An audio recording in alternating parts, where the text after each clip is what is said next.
Good morning students. आज के इस वीडियो लेक्चर में हम क्लोरोप्लास्ट की अल्ट्रा स्ट्रक्चर या परासंरचना के बारे में बात करेंगे। पिछले वीडियो लेक्चर में हमने क्लोरोप्लास्ट की के बारे में जनरल इंट्रोडक्शन और केमिकल कंपोजिशन का पढ़ा था। आज अल्ट्रा स्ट्रक्चर की बात करते हैं। क्लोरोप्लास्ट अपन जानते हैं कि जितने भी ग्रीन सेल्स होती है प्लांट्स की, उन सब में एक पैजनल एक इम्पॉर्टेंट ऑर्गेनेल है।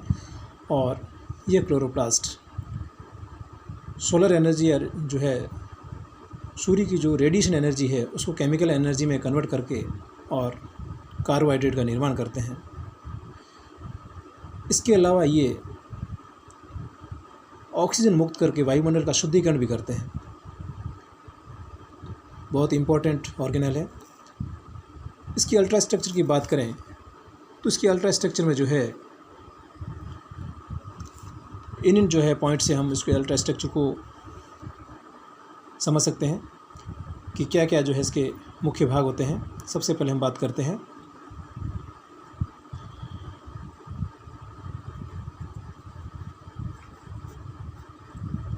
एनवेलप, जो कि डबल मेम्ब्रेन होता है।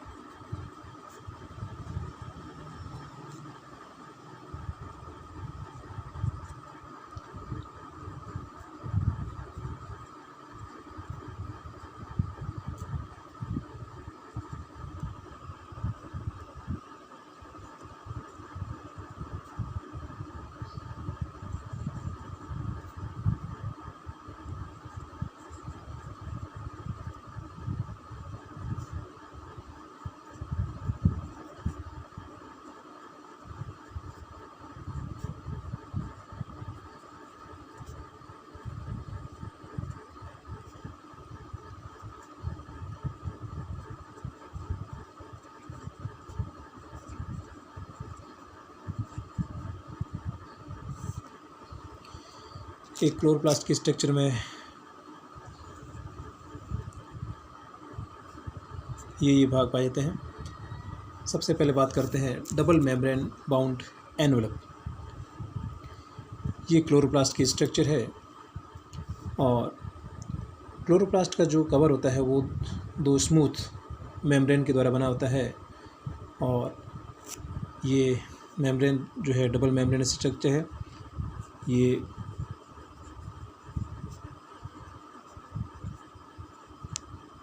Outer membrane,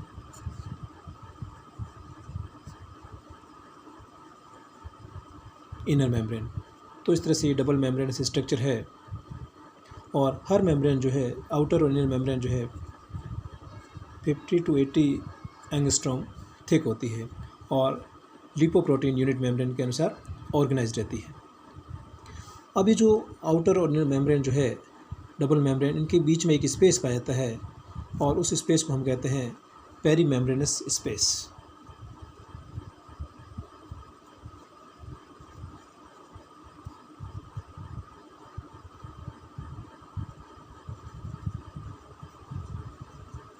peri membranous space या पेरीप्लास्टिडियल स्पेस दोनों के बीच में पाया जाता है।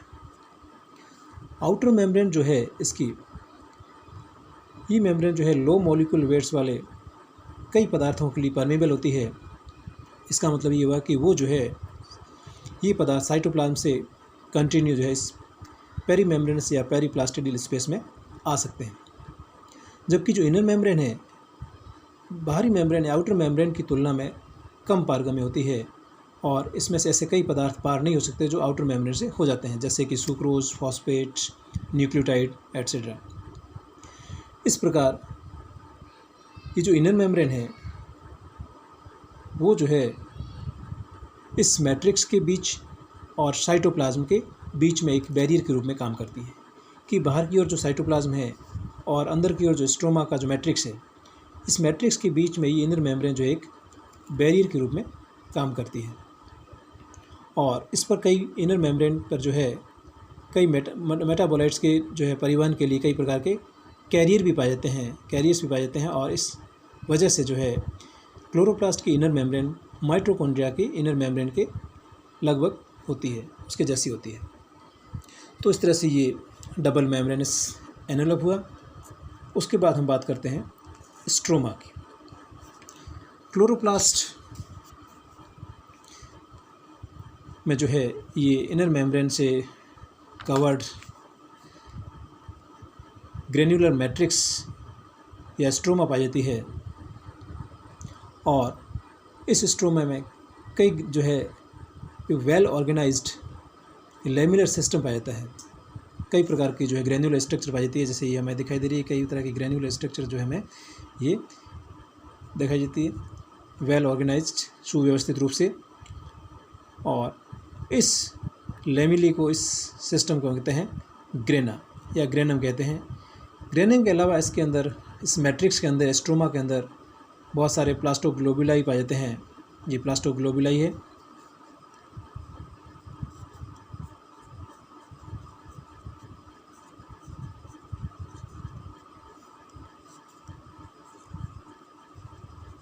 ग्रेनम है और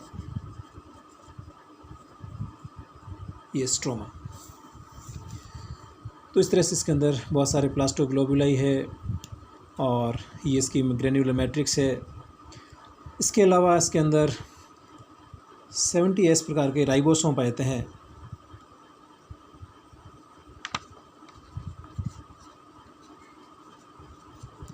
और इसके अलावा इसके अंदर डीएनए पाया जाता है क्लोरोप्लास्ट का खुद का, जिसे कहते हैं ctDNA या क्लोरोप्लास्ट DNA। और ये सब जो है सारे के सारे जो है इसके मैट्रिक्स में पाए जाते हैं। तो इस तरह से ये स्ट्रोमा। उसके बाद लेमिनर सिस्टम की बात करते हैं हम। स्ट्रोमा या मैट्रिक्स में आपने देखा कि इस तरह से जो है एक वेल ऑर्गेनाइज्ड लेमिनर सिस्टम पाया जाता है, और ये लेमिनर सिस्टम जो है एक फ्लैट या डिस्क शेप्ड स्ट्रक्चर से बनी होती है। डिस्क शेप्ड स्ट्रक्चर से बनी होती है। ये डिस्क है एक, और इससे कंटिन्यूस इस तरह से बनने से एक ग्रेनम का निर्माण होता है, और यह डिस्क कहलाती है थाइलेकोइड्स। एक सिंगल डिस्क जो है कहलाती है थाइलेकोइड्स। और इसकी खोज जो है मेंके ने की थी 1962 में। तो ये थाइलेकोइड्स है और ये एक डिस्क शेप्ड स्ट्रक्चर है, और एक दूसरे के ऊपर इस तरह से ये अरेंज होकर के और ग्रेनम का निर्माण करती है। थाइलेकोइड्स जो है दो तरह की होती है। एक छोटी थाइलेकोइड्स होती है और एक लंबी थाइलेकोइड्स। ये छोटी थाइलेकोइड्स है जो आपस में एक दूसरे के ऊपर स्टैक के रूप में अरेंज रहती है, और एक है लंबी थाइलेकोइड्स। और ये थाइलेकोइड्स जो है डबल मेम्ब्रेन स्ट्रक्चर है। ये डबल मेम्ब्रेन स्ट्रक्चर थाइलेकोइड्स। और जो लंबी थाइलेकोइड इस तरह से दो जो है ग्रेनम को जोड़े रखती है, उसको हम कहते हैं इंटरग्रेनम। इंटरग्रेनम। तो इस तरह से स्ट्रोमा में कई जगह पर जो है थाइलेकोइड्स आपस में एक दूसरे के ऊपर स्टैक के रूप में अरेंज रहती है, और अरेंज रह करके और ग्रेना का निर्माण करती है। और इस इंटरग्रेनम की खोज जो है वियर ने की थी।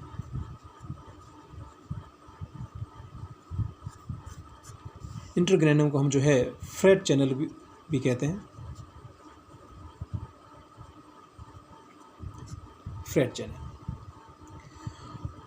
तो इस तरह से जो है ये थाइलेकोइड्स, डबल मेम्ब्रेनस थाइलेकोइड्स स्टैक के रूप में अरेंज्ड ग्रेनम का निर्माण करते हैं। दो ग्रेनम के बीच में एक लंबी थाइलेकोइड्स, इसको इंटरग्रेनम या फ्रेट चैनल कहते हैं, जिसकी खोज वियर ने की थी।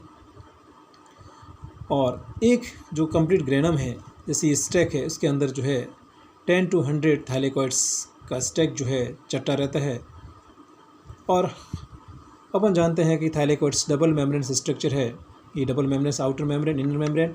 जो इसकी इनर मेम्ब्रेन होती है वो ग्रेन्युलर होती है। जैसे ये हम इस डायग्राम में देख रहे हैं, इसकी इनर सरफेस जो है ये ग्रेन्युलर है, और इस स्ट्रक्चर को हम कहते हैं, जो है पार्टिकुलेट स्ट्रक्चर, जो कणी की संरचना होती है, इसको हम कहते हैं क्वांटाशो। क्वांटासोम, जिसकी खोज पार्क और पॉन ने की थी 1961 में। तो इस तरह से ये जो है थाइलेकोइड्स की इनर सरफेस पर कणी की संरचनाएं पाई थी क्वांटासोम। और क्वांटासोम जो है इसके अंदर 200 तक, इसके अंदर जो है 200 to 230 तक क्लोरोफिल पाते हैं। क्लोरोफिल एक पिगमेंट जो है, वो क्लोरोफिल अणु जो है इसके अंदर एक क्वांटासोम के अंदर 200 से 230 तक जो है पाया जाता है। इसके अलावा इसके अंदर जो है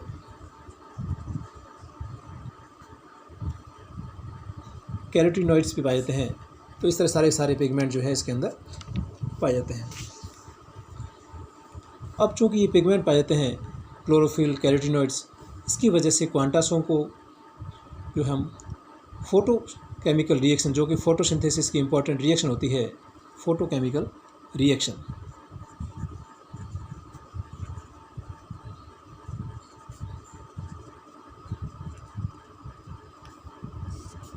और ये फोटोकेमिकल रिएक्शन फोटोसिंथेसिस के दौरान होती है।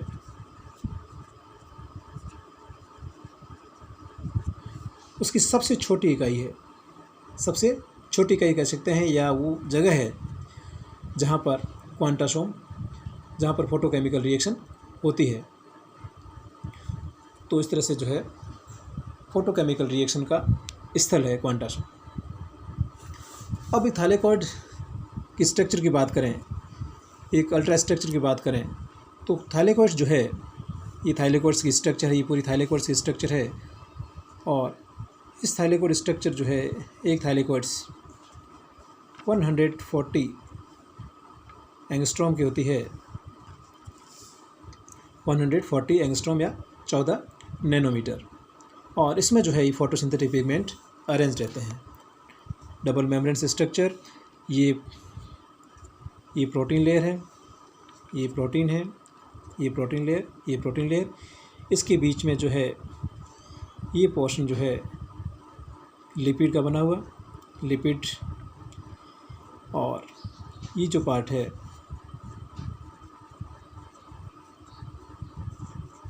क्लोरोफिल, और इसके बीच में जो है ये कैरोटीनॉइड स्ट्रक्चर। तो इस तरह से क्लोरोफिल और कैरोटीनॉइड इस तरह से अल्टरनेट इसके अंदर थाइलेकोइड्स के अंदर पाए जाते हैं। और ये पूरी की पूरी संरचना जो है 140 एंगस्ट्रॉम के रूप में जो है थिक होती है। अब नेक्स्ट इसकी जो स्ट्रक्चर है DNA, RNA and ribosome.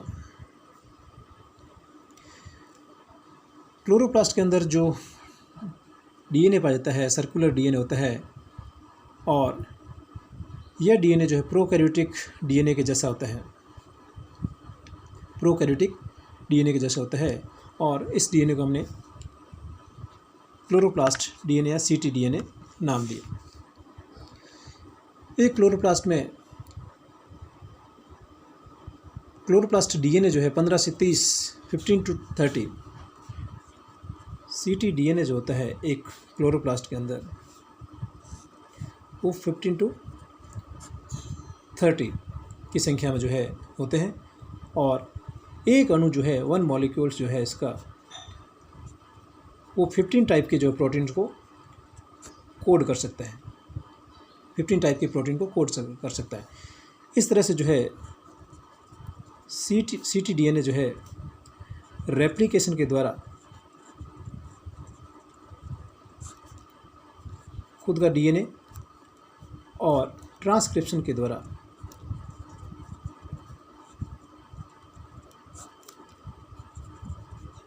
RNA का निर्माण करता है। और फाइनली जो है प्रोटीन सिंथेसिस होता है। इस तरह से जो है प्रोटीन सिंथेसिस होता है। तो इस तरह से रेप्लिकेशन और ट्रांसक्रिप्शन के द्वारा जो ये जो प्रॉपर्टी जो डीएनए की होती है, वो डीएनए इस क्लोरोप्लास्ट के अंदर पाया जाता है। और इसी ctDNA की वजह से, क्लोरोप्लास्ट डीएनए की वजह से जो है क्लोरोप्लास्ट को एक ऑटोनोमस ऑर्गेनेल्स माना जाता है, ऑटोनोमस ऑर्गेनेल्स माना जाता है। अब इसके अंदर जो राइबोसोम पाए जाते हैं क्लोरोप्लास्ट के अंदर, वो 70S राइबोसोम पाए जाते हैं, 70S राइबोसोम, जो कि प्रोकैरियोटिक राइबोसोम के समान है। 50S और 30S सब यूनिट के द्वारा बना होता है और ये प्रोटीन सिंथेसिस का कार्य करते हैं। अब इसकी स्ट्रक्चर में नेक्स्ट हम देखते हैं प्लास्टोग्लोबुलाई। प्लास्टोग्लोबुलाई इलेक्ट्रॉन माइक्रोस्कोप की सहायता से हम देखें तो क्लोरोप्लास्ट के स्ट्रोमा में बहुत सारे जो है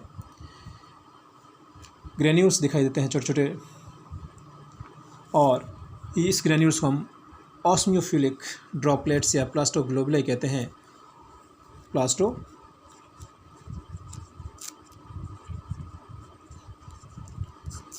और यह प्लास्टोग्लोबुलाई जो होता है, इसको हम ऑस्मियम टेट्रा ऑक्साइड द्वारा ट्रीट करने पर ये ब्लैक कलर की जो है दिखाई देती है, ब्लैक ड्रॉपलेट्स के रूप में दिखाई देती है, और ये मैट्रिक्स में जो है इधर उधर स्वतंत्र रूप से जो है इंडिपेंडेंटली जो है बिखरी हुई रहती है। और इस प्लास्टोग्लोबुलाई में जो है लिपिड जो है स्टोर रहते हैं, और ये लिपिड जो है थाइलेकोइड्स की मेम्ब्रेन के निर्माण में सहायक होता है। यानी इस तरह से जो है ये थाइलेकोइड मेम्ब्रेन के निर्माण में सहायक होता है। तो ये थी अल्ट्रा स्ट्रक्चर एक क्लोरोप्लास्ट की। अब क्लोरोप्लास्ट हम देखते हैं C4 प्लांट्स, दो तरह के प्लांट्स होते हैं, एक C3 प्लांट्स और एक होता है C4 प्लांट्स। C3 प्लांट्स और C4 प्लांट्स क्या होते हैं? C3 और C4 प्लांट्स कि अगर फोटोसिंथेसिस के दौरान क्लोरोप्लास्ट द्वारा प्रथम स्थायी पदार्थ जो होता है बनता है, वो अगर 4 कार्बन युक्त हो, C4 हो, तो उसको हम C4 प्लांट कहते हैं। और अगर जिसके अंदर जो है C3 नेचर का हो, उसको हम जो है C3 प्लांट्स कहते हैं। तो इस तरह से C4 प्लांट्स जो कि मेज़, वीट, राइस, ये सब शुगर कैन जो है ये C4 प्लांट कहलाते हैं। और इसके अंदर जो है प्रथम स्थायी पदार्थ जो बनता है फोटोसिंथेसिस के दौरान, वो 4 कार्बन युक्त होता है, जैसे aspartic acid, malic acid, aspartic acid,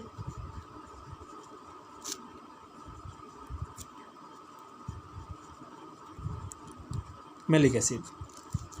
ये पदार्थ जो है C4 प्लांट्स के अंदर बनते हैं और इसी वजह से इसको C4 प्लांट कहते हैं।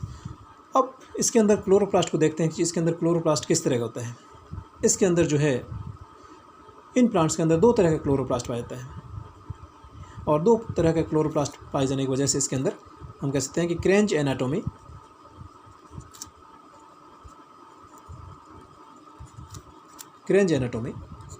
पाई जाती है। अब ये 2 तरह के क्लोरोप्लास्ट कैसे हैं कि अपन जानते हैं कि इन प्लांट्स के जो C4 प्लांट्स के अंदर जो वेस्कुलर बंडल होते हैं, उसके चारों ओर एक बंडल सीथ पाई जाती है कि भाई वेस्कुलर बंडल है, और उस बंडल के चारों ओर एक इस तरह की जो है ये बंडल सीथ है। इस बंडल सीथ के अंदर जो क्लोरोप्लास्ट पाए जाते हैं वो क्लोरोप्लास्ट बड़े होते हैं, लेकिन ख़ास बात यह है इसके अंदर कि इसके अंदर जो क्लोरोप्लास्ट होता है उसमें ग्रेना एब्सेंट होता है, यानी ग्रेना रहित क्लोरोप्लास्ट इसके अंदर पाए जाते हैं। हालांकि साइज़ में बड़े होते हैं लेकिन ग्रेना रहित होते हैं। जबकि इसके बाहर की ओर जो मीजोफिल सेल्स होती है, जो स्पंजी सेल्स होती है, ये जो स्पंजी सेल्स इसके बाहर की ओर स्पंजी टिश्यूज पाए जाते हैं, उसके अंदर जो क्लोरोप्लास्ट पाए जाते हैं वो सामान्य होते हैं साइज़ में और ग्रेना युक्त होते हैं। तो इस तरह से इसके अंदर 2 तरह के पाए जाते हैं, एक ग्रेना रहित क्लोरोप्लास्ट और एक ग्रेना युक्त क्लोरोप्लास्ट। इस दो तरह के क्लोरोप्लास्ट पाए जाने की वजह से हम जो है इसको कहते हैं C4 प्लांट्स के अंदर क्रेंज एनाटॉमी पाई जाती है। तो इस तरह से जो है ये क्लोरोप्लास्ट, दो अलग अलग तरह के क्लोरोप्लास्ट। उसके बाद हम इसके फंक्शन को देखते हैं। ये क्लोरोप्लास्ट काम क्या करता है, जैसे कि हम पहले बता चुके हैं कि इसके अंदर जो है फोटोसिंथेसिस जो है क्लोरोप्लास्ट के अंदर होता है, और फोटोसिंथेसिस के द्वारा जो है हम वो जो है पौधे भोजन का निर्माण करते हैं कार्बोहाइड्रेट के रूप में। और कार्बोहाइड्रेट का निर्माण जो है प्रकाश फोटोसिंथेसिस के द्वारा होता है, और फोटोसिंथेसिस दो तरह की रिएक्शन के द्वारा होता है, एक लाइट रिएक्शन और एक डार्क रिएक्शन। लाइट रिएक्शन जो है अपन जानते हैं ये ग्रेना में होती है लाइट रिएक्शन, और जो डार्क रिएक्शन होती है वो इस स्ट्रोमा में होती है। लाइट रिएक्शन के द्वारा जो है अपन इसको देखते हैं।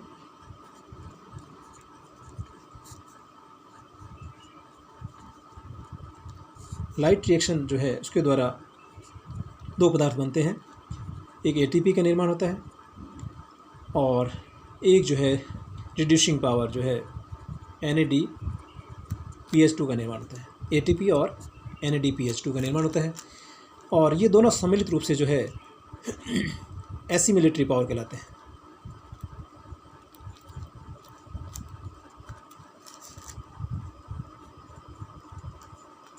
एसिमिलिट्री पावर।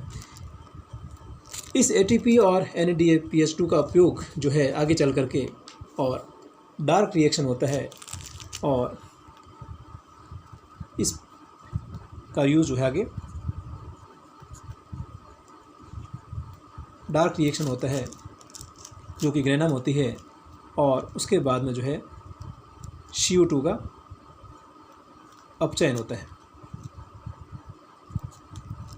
ATP NADPH2 और एंजाइम की सहायता से जो है CO2 का अपचयन होता है, और इससे जो है हम प्लांट जो है कार्बोहाइड्रेट का निर्माण करते हैं। तो इस तरह से कार्बोहाइड्रेट का निर्माण या जो है भोजन का निर्माण ग्रीन प्लांट्स करते हैं।